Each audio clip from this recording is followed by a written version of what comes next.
Buenas tardes amigos de Perú 21, bienvenidos nuevamente a La Voz del 21. Mi nombre es Ricardo Monzón y vamos a analizar en este momento la situación de la inhabilitación a la magistrada Inés Tello de la Junta Nacional de Justicia, lo cual se ha producido el día de ayer. Anoche el Pleno del Congreso por mayoría con 67 votos decidió inhabilitar, destituir también a Inés Tello como parte de la Junta Nacional de Justicia por una infracción a la Constitución. La magistrada ingresó al Pleno de la Junta Nacional de Justicia con 74 años, pero superó los 75, se mantuvo como miembro del Pleno de la Junta Nacional de Justicia, a pesar que la Constitución señala que los magistrados deben tener un tope de 75 años.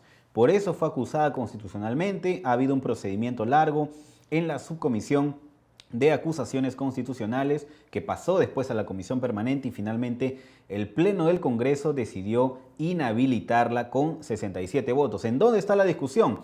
Uno de estos votos fue el del congresista José Luna Gálvez de Podemos Perú, quien es miembro de la comisión permanente. Sin embargo, el reglamento del Congreso y la Constitución señalan que los miembros de la comisión permanente no deben participar en el Pleno en un proceso de acusación constitucional. ¿Por qué participó? Bueno, las bancadas que han aprobado esta figura han indicado de que se produjo debido a que, digamos, la práctica parlamentaria indica de que podían hacerlo porque Luna Gálvez no votó en la comisión permanente. Era parte de la comisión permanente, pero no votó. Entonces, ¿qué tan válido es este voto de José Luna Gálvez, que ha sido fundamental porque fue el voto 67 que propició la caída de Inés Tello como parte de la Junta Nacional de Justicia? Vamos a analizar este aspecto con César Delgado, que ha sido oficial mayor del Congreso y por supuesto conoce perfectamente estos temas de los procedimientos parlamentarios. Doctor Delgado, ¿cómo está? Muy buenas tardes. Hola Ricardo, ¿qué dices? Bien, doctor, muchas gracias por estar con nosotros. Bueno, ¿es válido el voto de José Luna o no es válido, doctor? En realidad, ¿se debió producir de esta manera la inhabilitación de Inés Tello o cree usted que está, digamos, no se está ajustando a las normas? Mira, en principio creo que es importante tener el contexto en el cual se genera esta dificultad, cuyo origen es la disposición que existe de que los miembros de la comisión permanente no pueden votar en el Pleno para alcanzar la mayoría que se exige respecto tanto de los delitos cometidos en el ejercicio de la función, que no es el caso, como de las infracciones a la Constitución. El dilema se inicia cuando se presenta una acción de inconstitucionalidad que tenía a favorecer al entonces congresista Manuel Lajo y que concluyó en una sentencia del Tribunal Constitucional, que es la sentencia número 6 del año 2003. En esa sentencia, el tribunal señala que para hacer el cálculo de la mayoría absoluta, es decir, más de la mitad del número legal o de los dos tercios, es decir, sobre los 130 menos los miembros de la comisión permanente, tenía que definirse quiénes son los que quedan excluidos. Y la calificación que hizo el Tribunal Constitucional es que no podían participar en el Pleno los miembros. Hasta ahí llegó.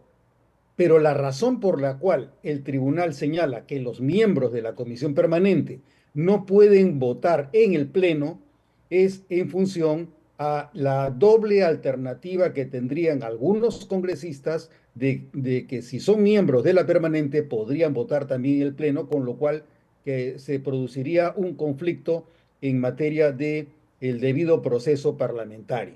El debido proceso parlamentario exigiría que los congresistas no voten dos veces respecto de la misma materia, porque en ese caso se estaría duplicando los derechos que les corresponde, lo cual es improcedente. Entonces, el tribunal nunca definió qué cosa es ser miembro de la comisión permanente y esto tiene su origen en la insuficiente comprensión que se tiene respecto de la dinámica del funcionamiento del Congreso. ¿Por qué? Porque si la dificultad es que quien vota en una primera instancia no puede votar en la segunda instancia, entonces nos encontramos con el grave problema de que tampoco podrían votar quienes han presentado la denuncia. Si ha habido una comisión investigadora, tampoco podrían participar los miembros de la comisión investigadora, si ha habido un procedimiento, como ha ocurrido en el caso de destitución o de remoción por falta grave, tampoco podrían participar esos congresistas. Y si vamos prolongando la situación, también tendríamos que incluir que los miembros de la subcomisión de acusaciones constitucionales tampoco podrían votar, porque si son miembros de la comisión permanente ya habrían emitido previamente opinión. Habría adicionalmente que haya miembros de la subcomisión que no sean miembros de la comisión permanente. Igualmente, cabe que hay algunos congresistas que sin ser miembros de la comisión permanente, ni como titulares, ni como suplentes, participen en el debate aun cuando no voten. Si han participado, también podrían quedar interdictados. Ninguna de estas alternativas, incluyendo la posibilidad de que los congresistas de la comisión permanente sean o titulares o suplentes, ninguna de esas opciones fue suficientemente evaluada por el Tribunal Constitucional. A partir de ese vacío se genera la potestad discrecional con la que ha procedido el Congreso de la República para restringir al máximo posible las posibilidades de quienes son los que, habiendo votado en la comisión permanente, no puedan votar en el Pleno del Congreso. Existen por lo menos tres alternativas: que no puede votar ningún congresista de la comisión permanente que sea o titular o suplente. Segunda, que solamente estén impedidos de votar los titulares y no los suplentes. Por lo tanto, los suplentes, así hubieran votado en la comisión permanente, podrían votar en el Pleno. Pero la tercera opción, que es la que ha venido siguiendo el Congreso de manera regular, no en este caso, sino de manera prácticamente indefinida en la historia reciente a partir del año 2003, es que están impedidos de votar en el Pleno quienes han operado funcionalmente como miembros de la comisión permanente, sea como titulares o sea como suplentes. Para aterrizar el caso en la situación que afecta a la señora Inés Tello, la ocurrencia señala que el señor Luna Gálvez, siendo titular de la comisión permanente, no estuvo presente en esa sesión, no debatió y no votó. El que él no haya votado abre el espacio para que su suplente o accesitario, que fue la señora Alcarraz, vote por él dentro de la comisión permanente. Por lo tanto, quien estaría impedida de votar en el Pleno no es el señor Luna, sino la señora Alcarraz, que fue la que ejercitó efectivamente el voto que pudo haber ejercitado el señor Luna Gálvez. Si el señor Luna Gálvez hubiera votado en la comisión permanente, con lo cual se generaría el impedimento, quien sí hubiera podido votar en el Pleno habría sido la señora Alcarraz. Claro, ahora, Entonces, doctor, la situación es esa.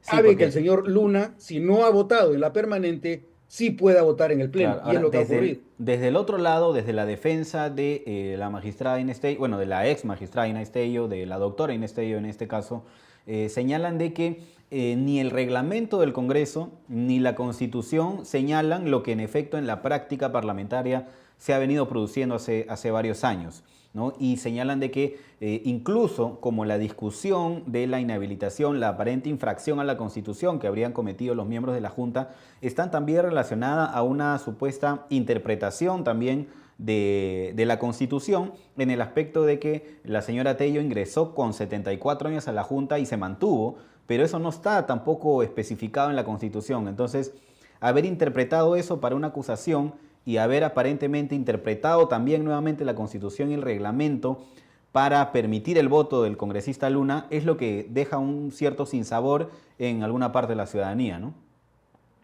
Bueno, la ciudadanía puede tener todo el sinsabor que se quiera, pero en realidad se trata de un procedimiento que tiene una amplia trayectoria en la historia del Congreso y no tiene nada que ver absolutamente con el asunto o la dimensión política que tiene este caso. El señor abogado de la señora Inés Tello o de cualquier otro magistrado que pasara por una situación similar, obviamente tiene facultado el derecho a la defensa y de la argumentación a partir de los criterios que le parezca.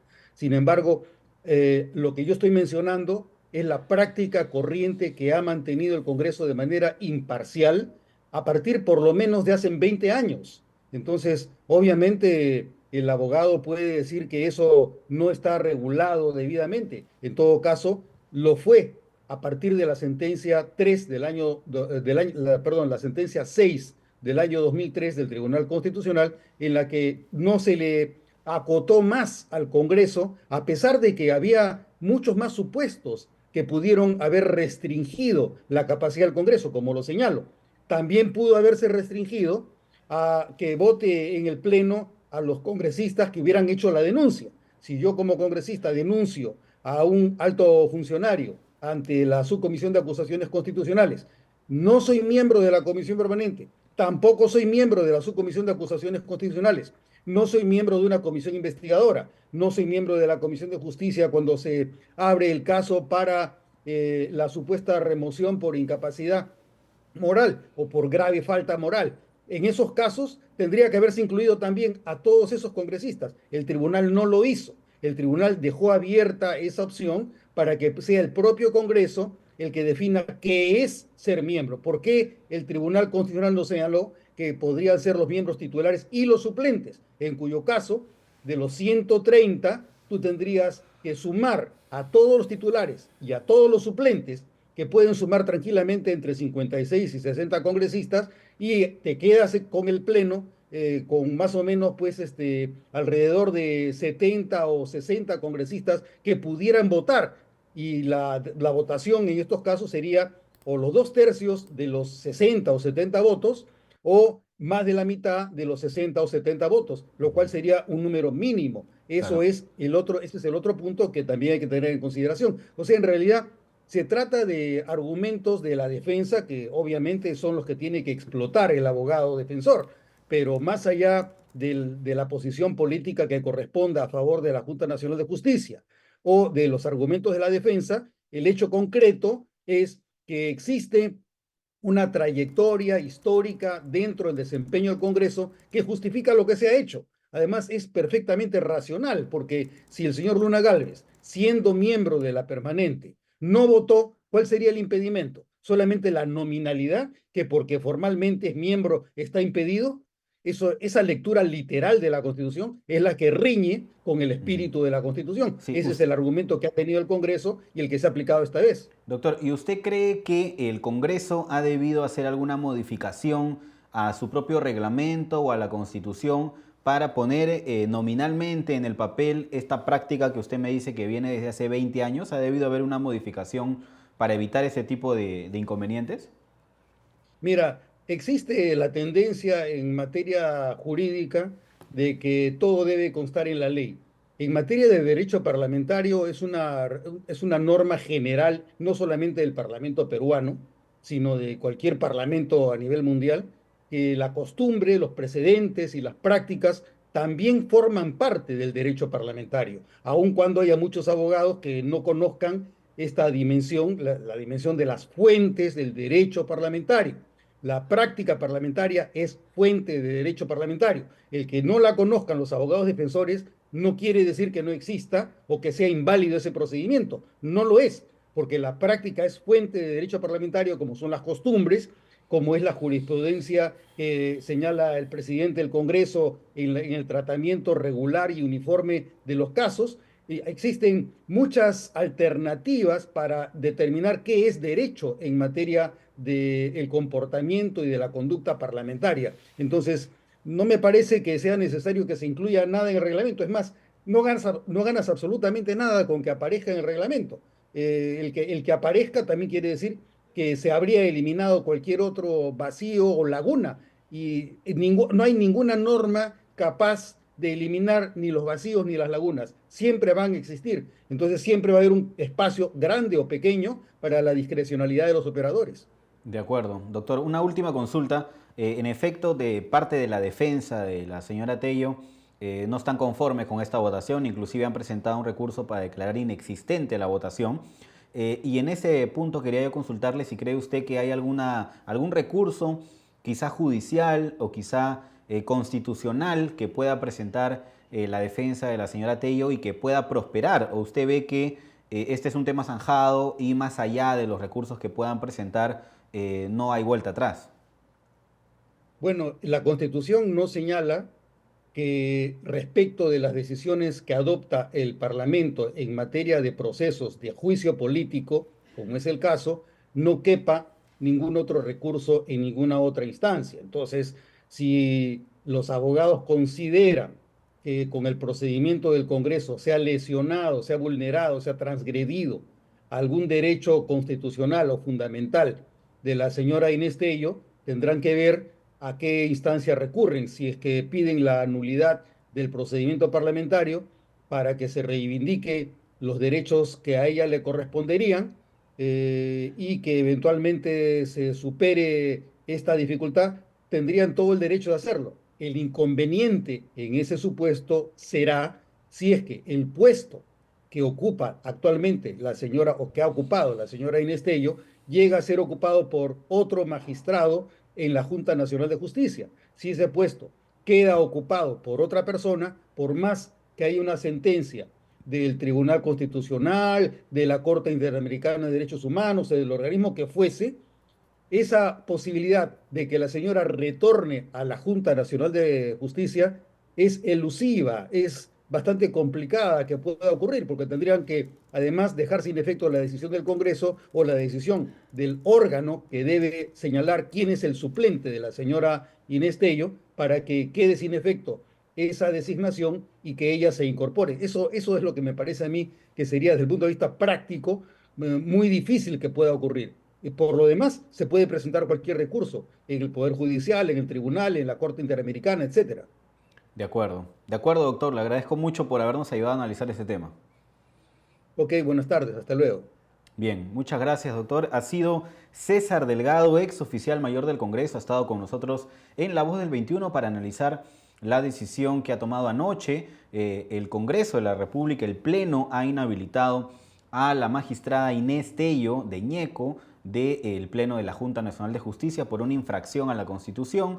Ella tenía 74 años cuando ingresó a la Junta Nacional de Justicia por concurso y pasó el límite de edad que está establecido en la Constitución, que era de 75 años. Es lo que el Congreso ha evaluado desde la Subcomisión de Acusaciones Constitucionales, pasando por la permanente y culminando en el Pleno con una destitución e inhabilitación por 10 años para ejercer cargos en la función pública, con el voto cuestionable y polémico de José Luna Gálvez, quien es parte de la comisión permanente, y según el reglamento del Congreso y la Constitución, los miembros de la permanente no deben participar en la sesión del Pleno en una acusación constitucional. Sin embargo, ya conversando con el doctor Delgado, analizábamos que la práctica parlamentaria, que es derecho en este caso, ha establecido de que los miembros de la comisión permanente que no votan en la sesión de la permanente en un proceso de acusación constitucional pueden emitir su voto en el Pleno del Congreso. Vamos a seguir desarrollando este tema, tiene todavía para muchas reacciones más. Es una decisión importante la que ha tomado el Congreso de la República, polémica, pero que sin duda va a tener repercusiones a nivel político, a nivel mediático. Así que sigan conectados a las redes de Perú 21 para seguir desarrollando este y otros temas.